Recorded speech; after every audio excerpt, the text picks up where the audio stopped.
नमस्कार। मैंने एक तरह से ये निश्चय कर लिया था कि इस यादों के पुलंदे को या तो मैं ख़त्म कर दूं या जितना कम हो सके उतना इस पुलंदे को खोलूं।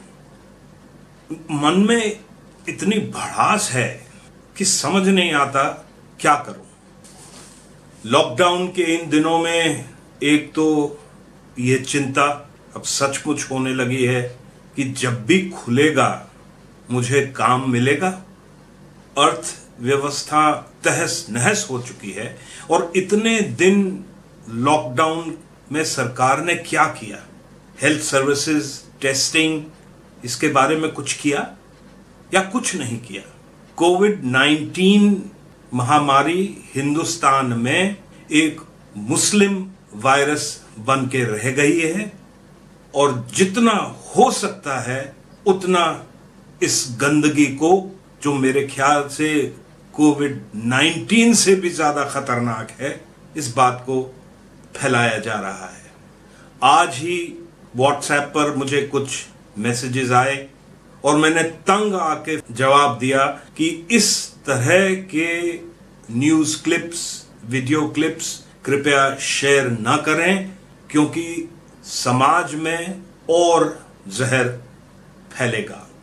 दिखाने को तो मैं भी शेयर कर सकता हूं, काफी ऐसे वीडियो क्लिप्स हैं समाचारों के भी जहां पर सिर्फ हिंदू ही दिखाई देते हैं और कोई सोशल डिस्टेंसिंग नहीं है। पर ऐसा करना और कहना सही नहीं है।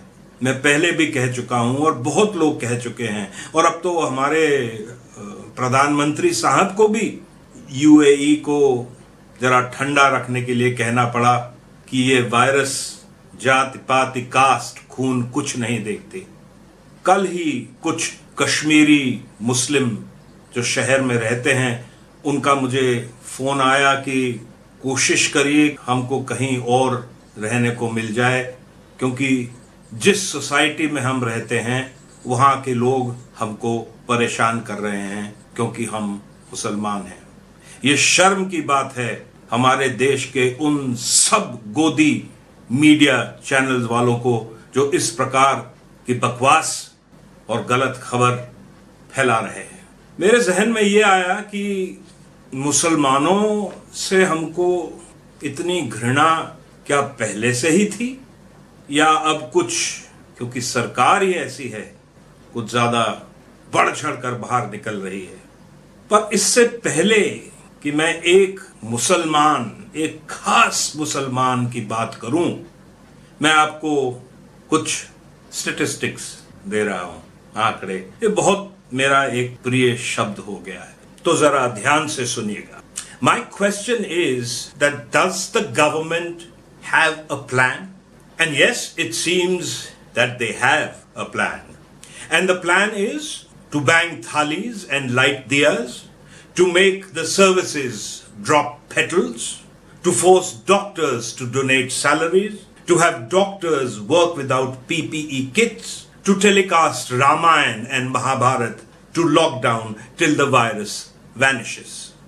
There is a scheme, and the scheme is write off 68,000 crores of loans, construct a new building for 20,000 crores, buy 2 helicopters for self at 8,500 crores, rob the Chief Minister's Relief Fund for PM Cares Fund, create a fund beyond any scrutiny, and blame Muslims for the spread of the virus. And what is the hope? They hope to compare with Europe and USA on death count, compare South Asia on economic stimulus, compare with worst performers to look better, give all credit to center when it succeeds, and blame the states for failure to manage, and pray that the virus vanishes. Now, about a Muslim and a Hindu. मुझे मालूम नहीं कितने हिंदुओं को मालूम है कि एक असगर वजाहत साहब हैं जिन्होंने कुछ चुनिंदा कहानियां लिखी हैं, और वो कहानियां हैं गांधी का पुतला। तो जरा सोचिए कि आपके दिमाग में जो वायरस भरा है वो असगर वजाहत साहब की कहानियां, गांधी का पुतला सुनकर क्या आपको कुछ सोचने को मजबूर करता? कहानी नंबर 1। गांधी के पुतले को यह समझकर गोली मारी गई थी कि पुतले को मारी जा रही है, लेकिन गोली गांधी को लगी। पुतले के पीछे से गांधी निकल आए। गोली मारने वालों ने कहा कि यह तो हमारे लिए बहुत खुशी की बात है कि गोली असली गांधी को लगी है, पर चिंता की बात यह है कि अगले साल जब हम पुतले को गोली मारेंगे तो उसके पीछे से गांधी कैसे निकलेगा। गांधी ने कहा, तुम चिंता मत करो, हर साल तुम पुतले को गोली मारना और हर साल उसके पीछे से गांधी निकलेगा। कहानी नंबर 2। गांधी जी के पुतले को जब गोली मारी गई और खून बहने लगा तो अचानक सभा में कर्नल डायर आ गया। उसके चेहरे से खुशी फूटी पड़ती थी। उसने अंग्रेजी में गोली मारने वालों से कहा, वेल डन, जो काम हमारा पूरा साम्राज्य नहीं कर सका वो काम तुम लोगों ने कर दिया है। हम तुम्हारे बड़े आभारी हैं। अगर कभी कोई काम हो तो बताना। डायर के पीछे पीछे ऊधम सिंह भी आ गए थे, पर उन्हें कोई देख नहीं पाया। कहानी नंबर 3। गांधी के पुतले पर गोली चलाने वालों ने सोचा कि उन्हें अधिक प्रामाणिक होना चाहिए। इतिहास बताता है कि गोली लगने के बाद गांधी ने हे राम कहा था। इसलिए गोली चलाने वालों ने अपनों में से किसी आदमी को कहा कि गांधी के पुतले पर गोली लगते ही वह हे राम बोले। हे राम बोलने वाला तैयार हो गया। गोली चली, गांधी के लगी, खून बहा, लेकिन हे राम कहने वाला हे राम न बोल सका। वह केवल हे हे हे कहता रह गया। कहानी नंबर 4। गांधी के पुतले पर गोली चली, पुतला गिर गया और देखा गया कि पुतले के पीछे तो तमाम लोगों की लाशें पड़ी हैं। पहचानने की कोशिश की गई तो पता चला कि वे चंपारण के किसानों की लाशें हैं। कहानी नंबर 5। गांधी के पुतले को जब गोली लगी तब एक देववाणी हुई। आकाश से आवाज आई, अरे मूर्खों, पुतले को क्या मार रहे हो? मारना ही है तो गांधी की आत्मा को मारो। मारने वालों ने कहा, आत्मा क्या होती है, हमें नहीं मालूम। देववाणी ने कहा, आत्मा तो सबके अंदर होती है, तुम लोग भी आत्मा को खोज कर देखो। उन्होंने कहा, हमें नहीं मिलती, हम 100 साल से खोज रहे हैं। कहानी नंबर 6। गांधी को गोली मारने वालों ने सोचा कि पुतले को कब तक गोली मारेंगे, क्यों ना उन लोगों को गोली मारी जाए जिन्होंने फिल्मों और नाटक में गांधी की भूमिकाएं की हैं।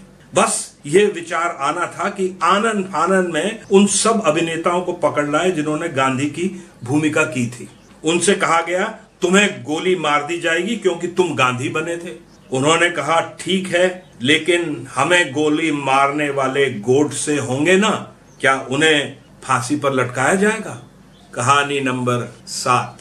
पहले तो मीडिया की यह हिम्मत नहीं पड़ रही थी कि वो इस विवाद में शामिल हो। जब एक पत्रकार ने चैनल के मालिक से इस बारे में बात की तो मालिक पर उसकी प्रतिक्रिया यह हुई कि उसकी कुर्सी फट गई, मतलब कुर्सी में छेद हो गया। मालिक ने कहा, इस छेद के अंदर झांक कर देखो, तुम्हें इसमें अपना भविष्य दिखाई देगा। पत्रकार ने छेद में झांका और वास्तव में उसका भविष्य दिखाई दिया। चैनल के मालिक ने कहा, अब अगर तुम इस मामले में कुछ करना ही चाहते हो तो स्वर्ग में जाकर गांधी जी को इंटरव्यू करो। पत्रकार गांधी जी के पास स्वर्ग में जहां पहुंचा, गांधी जी बैठे चरखा काट रहे थे। उनसे पत्रकार ने पूछा, महात्मा जी, आपके पुतले को गोली मारी गई है, आपको कैसा लग रहा है? गांधी जी ने कहा, मुझे बड़ा अच्छा लग रहा है। पत्रकार ने पूछा, अच्छा क्यों लग रहा है? गांधी जी ने कहा, इसलिए कि पहले उन्होंने एक निहत्थे को गोली मारी थी और अब उन्होंने एक पुतले को गोली मारी है। उन्होंने ये सिद्ध कर दिया है कि वे उसे गोली कभी नहीं मारेंगे जिसके हाथ में कोई हथियार होगा। कहानी नंबर 8। गांधी जी से स्वर्ग में बताया गया कि आपको गोली मारने वाले आपको अपना शत्रु मानते हैं। गांधी जी ने कहा, इसमें आश्चर्य की कोई बात नहीं है। पत्रकार ने पूछा, आपको कैसा लग रहा है महात्मा जी? गांधी जी बोले, मुझे अच्छा लग रहा है। पत्रकार ने पूछा, क्यों? गांधी जी ने कहा, इसलिए कि अंग्रेज भी मुझे शत्रु मानते थे, मेरे शत्रुओं को एक मित्र मिल गया है। कहानी नंबर 9। गांधी जी के पुतले को गोली मारने वालों से पूछा गया कि आप गांधी को गोली क्यों मार रहे हैं, वे तो बहुत पहले मार दिए गए थे। गांधी जी के पुतले को गोली मारने वालों ने कहा, सबको यही भ्रम है। फिर गांधी जी को गोली तो जरूर मारी गई थी, पर वो मरा नहीं था। ये आप क्या कह रहे हैं? हम सच कह रहे हैं। तो फिर हम लगातार मार रहे हैं, पर वो मरता ही नहीं। अगले साल फिर मारेंगे। और अंत में कहानी नंबर 10। गांधी का पुतला बनाने वाले ने बहुत मेहनत से पुतला बनाया। जब पूरा पुतला तैयार हो गया तो उसने पुतले को चश्मा पहना दिया। पुतले को गोली मारने वाले उत्तेजित हो गए। उन्होंने कहा, यह चश्मा उतारो, गांधी को चश्मा नहीं पहनाना है। पुतला बनाने वाले ने कहा, पर वे तो चश्मा पहनते थे। उन्होंने कहा, पहनते थे, और यही तो सबसे बड़ी बुराई थी। चश्मे से क्या बुराई, उससे तो साफ दिखाई देता है। हाँ, हम नहीं चाहते कि पुतले को कुछ साफ दिखाई दे। चश्मा हमें दो, इस चश्मे से बड़े काम लेना है। क्या काम लेना है? इसके दोनों शीशों को घिसना बाकी रह गया है। तो ये थी असगर वजाहत साहब की लिखी कहानियां। एक मुसलमान ने एक हिंदू राष्ट्रपिता पर लिखी कहानियां। जरा सोचिए, जरा यादों में रखिए, आपने पुतले मारने वालों को मन से माफ किया है या नहीं? जहर मत फैलाइए। नमस्कार।